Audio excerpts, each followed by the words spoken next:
petrodollar is actually a device invented by Kissinger and Nixon. The standard of living of all Americans can be traced back to here, the vast oil-rich deserts of Saudi Arabia. In the early 70s, after the Arab crisis happened with the oil embargoes, OPEC basically tripled the price of oil to the Western world. And at that time, America realized that they were vulnerable because they were importing about 70% of all the oil they consumed. To secure a reliable foreign source of oil, U.S. President Richard Nixon sent his Secretary of State and National Security Advisor Henry Kissinger to Saudi Arabia for a secret meeting. The result was a pact that still stands to this day. If Saudi Arabia, which at the time was the world's largest producer of oil, would sell the oil in US dollars, America would defend Saudi Arabia and make sure the House Assad would stay in power. As a direct result of this US-Saudi agreement, all other oil-producing nations also adopted the dollar as the de facto medium of exchange.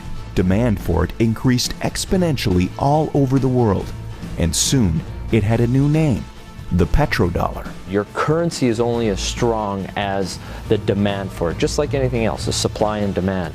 Why the petrodollar is important, it causes a demand for the US dollar. A lot of Americans don't realize that over 70% of all the $100 bills in the world are actually outside of the US. There's more $100 bills in Russia than there are in America.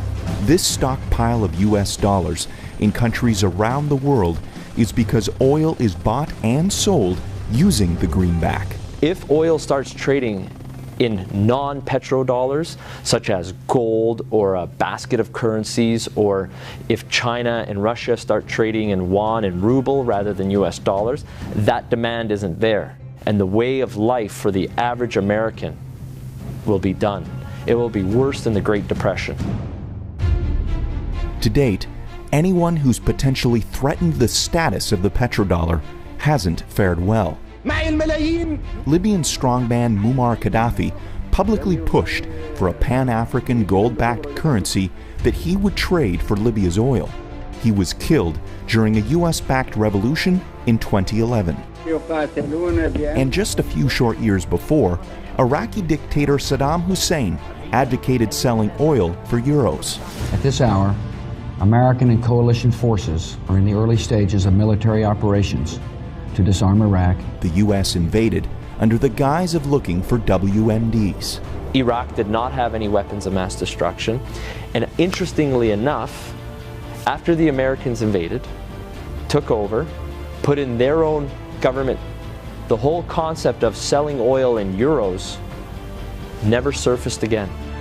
Today, many countries resent the current petrodollar system, and their leading spokesperson is none other than Russian President Vladimir Putin. Americans should be very worried about what Putin can do. There is a new Cold War going on. It is the colder war. That is exactly what's going on. And who's in the center of this push? Vladimir Putin. And the petrodollar is so crucial to the colder war. The only thing holding America right now at the top is the petrodollar. And let me make it very clear, if the petrodollar dies, so does America as a superpower.